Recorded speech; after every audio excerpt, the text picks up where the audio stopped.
जय श्री कृष्ण। आदित्यानामहं विष्णुज्योतिर्दिशां रविरंशुमान् मारीचिर्मरुतामस्मि नक्षत्राणामहं शशि। अध्याय 10 श्लोक 21 व्याख्या। इन विभूतियों में षष्ठी का प्रयोग किया गया है। षष्ठी का प्रयोग निर्धारण अर्थात मुख्यता के अर्थ में भी होता है और संबंध के अर्थ में भी।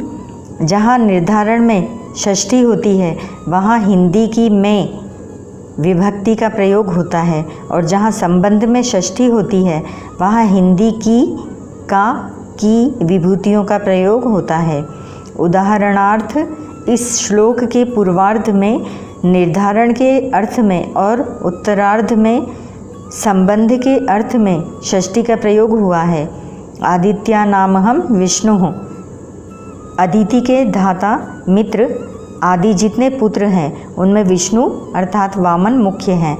भगवान ने ही वामन रूप से अवतार लेकर दैत्यों की संपत्ति को दान रूप से लिया और उसे अदिति के पुत्रों देवताओं को दे दिया। 12 महीनों में जो 12 आदित्य होते हैं उनमें कार्तिक मास के सूर्य का नाम भी विष्णु है। ज्योतिषाम रवि रंशुमान, चंद्रमा नक्षत्र तारा अग्नि आदि जितनी भी प्रकाशमान चीज़ें हैं उनमें किरणों वाला सूर्य मेरी विभूति है, क्योंकि प्रकाश करने में सूर्य की मुख्यता है। सूर्य के प्रकाश से ही सभी प्रकाशमान होते हैं।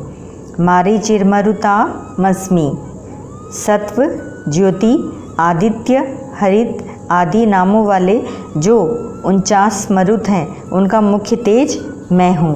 उस तेज के प्रभाव से ही इंद्र के द्वारा अदिति के गर्भ के 7 टुकड़े करने पर और उन 7 के फिर 7 टुकड़े करने पर भी वे मरे नहीं, प्रत्युत 1 से 49 हो गए।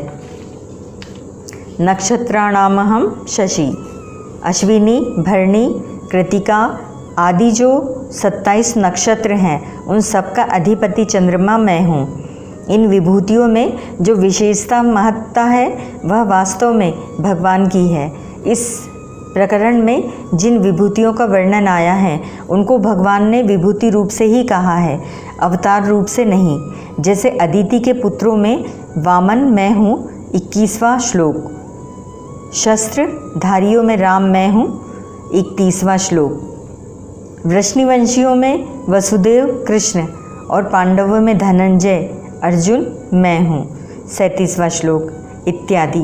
कारण कि यहाँ प्रसंग विभूतियों का है। ओम तत्सत।